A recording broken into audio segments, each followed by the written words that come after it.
Okay, time to watch some Spider-Man stuff. Supaidāman. Okay, shout out to Drake, comic Drake. Watching show have made their way around the internet for years, but this gem inside of the vast history of Yo, comics look at that truly costume. special, in that it actually influenced another one of the biggest multimedia franchises. Yo, he really looks sneaky, you know?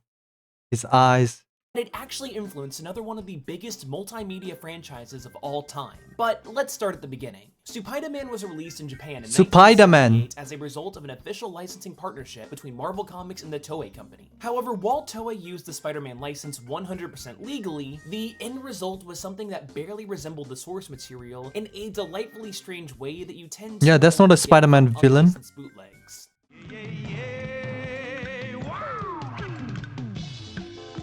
Ooh.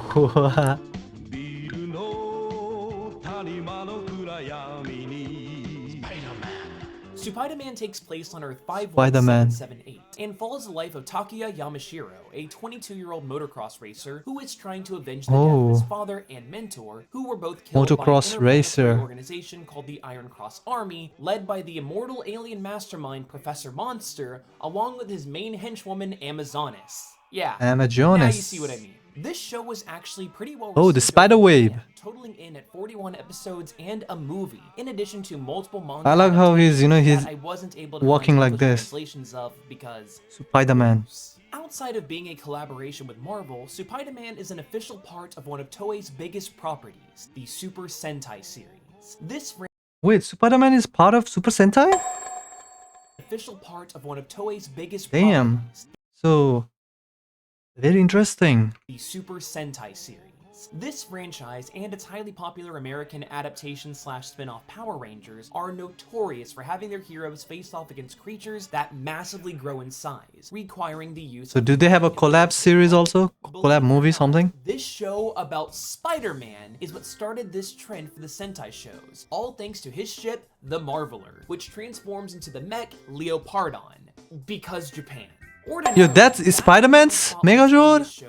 But here on Comic Drake, we do our best to go above and beyond. So I watched through the entire series, the movie included, in order to truly immerse myself in the subject matter. So let's get into the actual details. Spider-Man.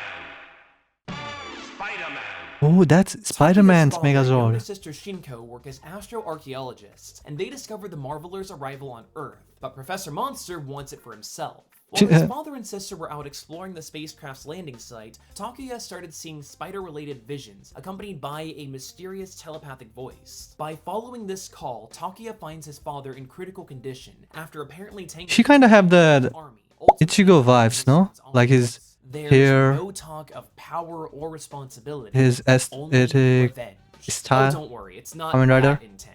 In fact, Takuya's crying face is somehow even better than Tobey Maguire's. Before he has a chance to mourn too much, Takuya is jumped by the Iron Cross Army, causing him to fall inside of a cave where he discovers the man that was telepathically. Yeah, the Soa style This aesthetic, is bro. Daria, the sole survivor of, wait for it, Planet Spider. Planet Spider, so that's how he gets the power. Battle with Professor Monster as he tried to defend his planet, but ended up getting trapped on Earth. Garia had tried to use his psychic powers to connect with someone to carry on Damn, the Planet backstory is Spider. crazy in this However, one. despite reaching The lore over goes deep. centuries, only Takuya was able to hear the call. In fact, this psychic connection is also what called the Marveler to Earth, which was Garia's own creation. After this exposition dump, the damage Takuya sustained in the ambush caught up with him, and he nearly died. Thankfully though, Garia was able to save his life with a device called the Spider Bracelet. This injected Takuya with the Spider Extract, aka literally just Garia's blood. This endowed the Earthling with Yo,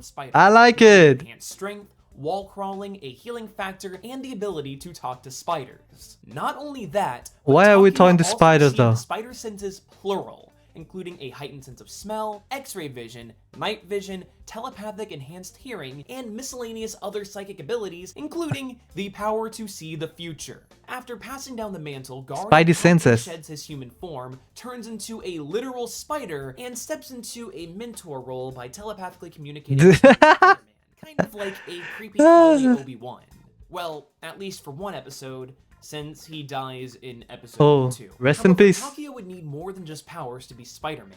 Thankfully, the spider bracelet is more than equipped for the job, as it contains his uniform, the Spider Protector. It's also able to fire two types of webbing. There's the spider string, a thick rope that can sometimes fire multiple shots with the same nozzle simultaneously, and the spider net, which is literally just a net. Let's also not forget that the spider bracelet can also be this used is to funny. unlock anything, and contains the spider detector, a location device that harnesses ultrasonic waves. The most important feature of the spider bracelet, though, is the ability to call Spider-Man's two primary vehicles. First up, he is got the vehicles. Spider Machine GP7, a flying car with guns and missiles. The other one Shit. is the aforementioned Marveler. While Spider-Man will Marveler. sometimes utilize the Yeah, the Marveler's Megazord, modular right? cannons, he mostly Turn into a transforms it Megazord. into its mech Ooh. version, Leopardon. This mech is Leopardon. Spidey's ace in the hole and has lots of offensive capabilities, including arm rockets, fluoroscopic ray beams that shoot out of its eyes, its own version of the spider string in the form of a cable that shoots out of its chest, the arc turn, which launches the crest on its helmet, and of course, a sword. The sword vigor is the strongest move in Leopardon's arsenal, causing any creature that it's thrown at to explode, making it Spider-Man's finishing move when dealing with any The large finishing creature. move. Even at the end of the series, one hit with the sword vigor was enough to take down the big bad himself, Professor Damn. Monster, just as easily as Really any of his overpowered goons. finisher. So now that we're done with that aside into Spider-Man's Yo, powers bro, and gadgets, what is it let's get doing? back to the plot, which there isn't much of one. Supaidāman mostly focuses on episodic monster of the week style storytelling. Generally, an episode's monster is an unholy abomination that fuses organic life with machinery created by Professor Monster that he calls machine bems. These monster plots usually tie into shenanigans that Takuya gets wrapped up in regarding his younger siblings or his freelance photographer girlfriend, Hitomi. Other times, the monster plots revolve around one-off characters, usually children with a minimum of one dead or missing parent. This can be extremely awkward, since really short shorts were in fashion for children in the 70s. It also doesn't help that the stuntman inside of the Spider-Man suit almost always seems to have at least a half chub going on. The show tries to have a little bit of plot advancement by making Spider-Man an honorary member of Interpol during the movie, which takes place between episodes 10 and 11. But the general storylines revolve around the Iron Cross Army, some sad person needing the help of Takuya's civilian and or Spider-Man personas, fighting generic henchmen, constantly zooming in, repeating shots multiple times, awkward cuts, half-assed Naruto running, Yo, climbing up that buildings, run. almost immediately So calm funny. down, fighting the monster of the week, the monster growing, summoning the mech, throwing the sword, and rolling the credits. Like I mentioned earlier, even the final confrontation with Professor Monster is half-assed, leading to a very anticlimactic ending to the series. Yet, a lot of this can be chalked up to the Leopardon suit being stolen during the latter half of the show's production, What? and the team being unable to replicate it, leading to an even heavier reliance on recycling past footage. For the most Sword part, vigor. Spider-Man fell into relative obscurity, only ever being talked about as a joke or weird tidbit. Interest was slightly picked up again in 2011, though, since Leopardon played a significant role in Ernest Cline's best-selling novel, Oh, really? Player One. Yeah, for those of you that only saw the movie, that was supposed to be Wade's mech instead of the Iron Giant.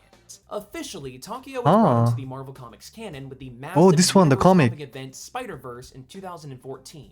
This ambitious story had spider people from all across the Marvel multiverse facing off against the Inheritors, who were basically multiversal vampires. Takuya was brought in Let's as a trump see. card for the spiders by Trump summoning card. Leopardon. Oh, But the Leopardon mech was taken here. down by one of the Inheritors in the very next page before it even managed to draw its sword, which we know would have instantly changed the day. I know, right? Thankfully, though, The sword. Spider-Man 2099 and Lady Spider were able to repair Leopardon with a mix of future and steampunk technology, which helped cement a victory for the spiders. As of the time of this recording, that is the last time that we'd see Takuya and Leopardon. But I am seriously hoping Wait, that I didn't see Madison Spider-Man. Lady Spider were able to repair Leopardon with a mix of future and steampunk technology, which helped cement a victory for the spiders. Okay, he's there. As of the time of this recording, that is the last time that we'd see Takuya and Leopardon. But I am seriously hoping that they'll make a return sometime soon, because my god, we need more of this in comics. In fact, in celebration of this show, here is a rapid-fire list of some of my favorite things about it. Gambling on chicken races. This dog named John. This guitar-playing, gunslinging, cowboy narcotics detective. Amazon is his random, unexplained costume change. strange. Amazon is going back to black hair, that was equally unexplained. Shinko is cute as hell. The fact that I genuinely have no idea how they did some of these wall crawling stunts with their obviously low budget. The way Spider-Man screams to summon the Marveler every single time. These suits that are supposed to be ancient demons from the Amazon that were resurrected by Professor Monster in Japan. The fact that Takuya's bracelet literally says Spider-Man on it and his identity is still somehow a secret. Professor Monster's silly pink shoe, I guess. and my personal favorite, the Spider-Man boogie. Oh, what the...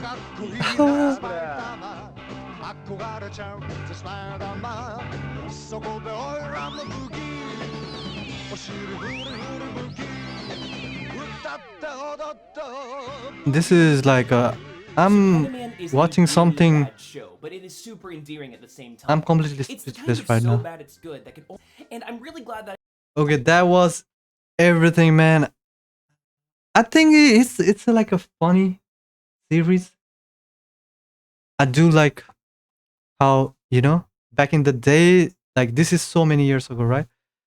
They still try to do something, but now looking at this, now it seems funny, but yo, I don't know what I just watched, but I like in the Marvel comic, it had the cameo. But yeah, man, that's all for this video. I'm gonna process everything I watched.